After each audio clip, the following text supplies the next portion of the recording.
Velkommen alle sammen. I've said in my other videos how the most feared Vikings and the best warriors were Norwegian. But if this was true, people ask, why didn't they do more?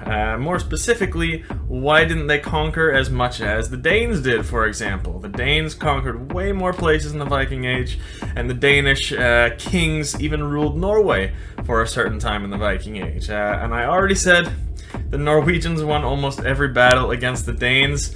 The Danes ruled over Norway at certain times only because the Norwegians let them.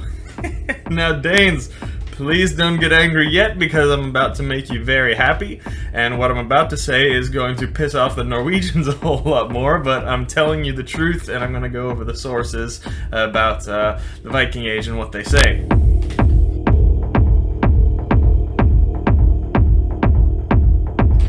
Norwegians are a strong, beautiful, kind people, and in my opinion, the best warrior culture that ever existed, but that's just me being biased. But the Norwegians had the most treacherous, tyrannical, and incapable leaders that ever existed, whereas the Danes have a much longer history of good, strong, fair leaders. Like today too, actually. So the way the Norwegian culture and geographical area is, especially back then with lots of small towns and tribes and separated like that, it makes it very easy for these horrible kings to take over. Kings from ancient times and government today. Denmark is very different. The Danes have a much better history of great rulers that use diplomacy and democracy, and they allow their people as much freedom as possible because the people are a lot more connected. It's a flat country and very easy to get to each other. I know, of course, Denmark had some bad rulers too in the late Middle Ages and Renaissance era, but in the Viking Age, at least the sources that I'm going to go over right now, and also today in modern times, the Danish leaders have much better decision-making and interest of their people and allow for much more freedom. Whereas in Norway over the ages, the leaders just think it's the coolest thing ever, just to take every little bit of freedom that they possibly can from the Norwegians, and it entertains them, the Norwegian leaders, to just do the exact opposite of what their people want. Sorry til dere norske som ser på, men jeg tror alle skjønner hva jeg mener. So some Norwegians are going to get mad at that, but I love our people and our country more than anything else. It's just the ruling powers that I don't like. Treating the wonderful, independent people of Norway like children and the government acting like the responsible babysitter. Anyone who has spent some time in Norway and Denmark knows the difference. It's not even close. Denmark is a much, much more free country, and this is the key difference in the Viking Age too. This is why I speak about that. So here, I'm going over the times when the Danish kings ruled over Norway, and speaking about why this happened. Well, we start off with the first Norwegian king, Harald Fairhair. Before him, Norway was many small tribes and kingdoms and villages all throughout history. Harald Fairhair, right in the mid-Viking Age, was the first king to unite Norway under one rule for the most part. And now, some people say he was a horrible king. He was not that bad, at least compared to the other ones I'm about to tell you about. If you were friends with Harald, he was very kind and generous, but for everyone else, he was not that nice. He imposed very high taxes, took away land, violating the ancient custom of odalrett, Old Norse odelsrett, like the family ancestral right to their own land, and he basically made very unfair trials where the winner of the legal case was the one who he liked better instead of what was fair and just. And the result was, most of the Norwegians in the Viking Age with any balls left Norway and settled in other places. So that's why a lot of our strongest and wildest Viking heroes settled Iceland, actually. So Harald Fairhair ruled longer than any Norwegian king, even to this date, I believe. He ruled for about 60 years, until his son Eric Bloodaxe took over. He was also a fucker, and he took over the throne, but only for a couple of years though, because his other son, Håkon, was raised in England, and he actually came back to Norway, and people preferred Håkon the Good over Eric Bloodaxe. So Håkon the Good became king, and he was probably the best king we ever had in in Norway. He removed all of the unfair taxes and laws that his father, Harald Fairhair, imposed. He allowed religious freedom and participated in pagan ceremonies, actually, even though he was a Christian. He was a kind and generous king, sharing his wealth with all his people. Not only that, but he was a great warrior, and he defended Norway from Danish invasion and won every battle, even though he was way outnumbered. And it was a sad day in our history when Håkon died, because after that, his nephew Harald Greycloak became king, and he was another horrible king. He didn't last very long. He was killed after only a few years, and that's when things get interesting. Norway was without a legitimate king who could take over, and that's when the first Danish king took rule over Norway, Harald Bluetooth. Yes, the guy Bluetooth technology is named after. And that was okay. The Norwegians really liked Harald. We liked the Danes, and our most powerful chieftain, Håkon the Jarl, was good friends with Harald Bluetooth, and people were given all their same freedoms and rights in Norway. So Norwegians were happy to get under Danish rule.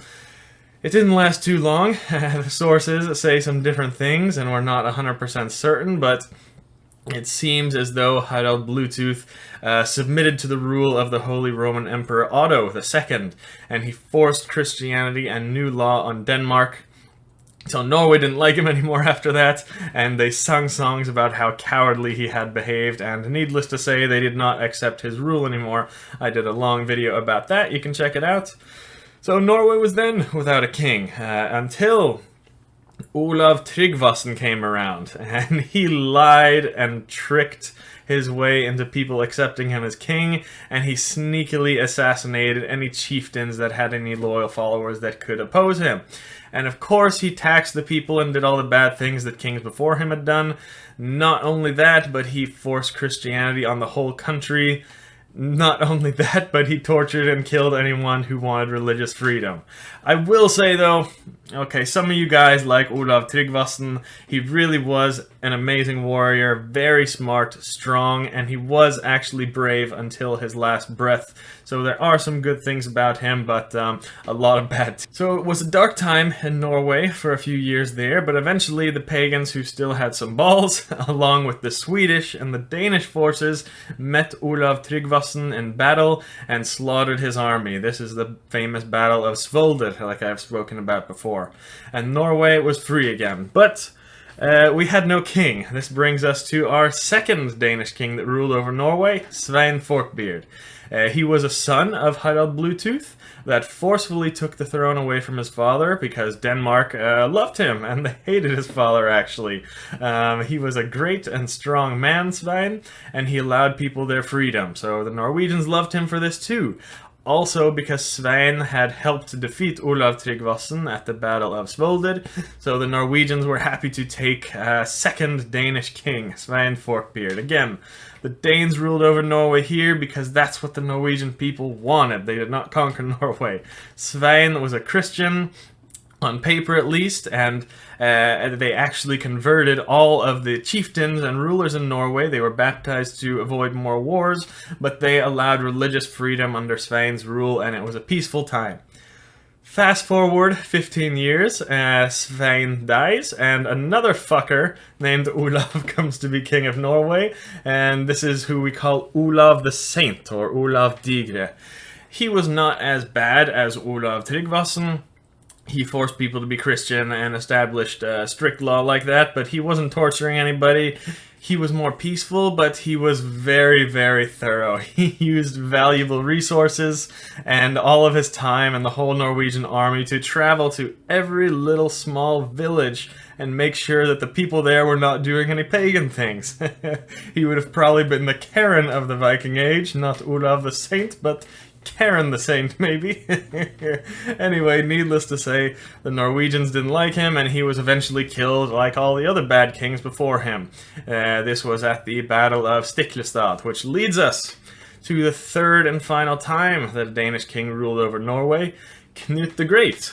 The ruler of the massive North Sea Empire. Knut the Great was king of Denmark, England, and parts of Sweden, and lots of other places at the time.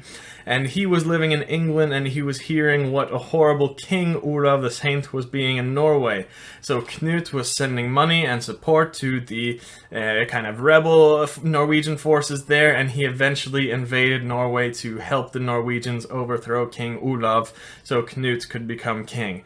And this is actually the only time that the Danes invaded Norway successfully in the Viking Age only, and that is because the Norwegians liked Knut. They wanted him here. He was a great king, and they were happy to let him come in and take Olav's place as their ruler. He was a great king and ensured peace and freedom, not just in Norway, but all over the north of Europe. He ensured peaceful settlement, trade, travel in Europe for pagans and Scandinavians, even though Knut was a strict Christian. So that is the third and final Danish king to rule over Norway in the Viking Age. Now, I know after the Viking Age, of course, towards the Middle Ages, the Danes ruled over Norway for a long time and had some bad kings and did some unfair things, but during the Viking Age, they had great kings, and the Norwegians welcomed the Danes to rule over them at certain times. So I hope that clears things up. That's why I say that Norwegians were the most badass Vikings. Like I said, we won almost every battle against the Danes, but the Danes clearly had a better history of leaders. That's why the Norwegians happily accepted to be under Danish rule. That's probably why Denmark was so successful in ruling other places in Europe too. We can even include Normandy in there, and England, of course, because the Danes have always been kind of fair rulers. They have cared about what their people think, and they have enabled freedom for their people. Again, this is a lot like today too, the difference between Denmark and Norway. Danish leaders tend to give a little bit more freedom to their people, whereas Norwegian Viking rulers, they use fear and lies and oppression to rule over their people. The Danish rulers use fairness, freedom, honor, and actual support from their people to rule. So that's all I have to say for today. Hope you enjoyed, and that gives a little history lesson, and I hope we can see the parallels to today. Vi ses nästa gång.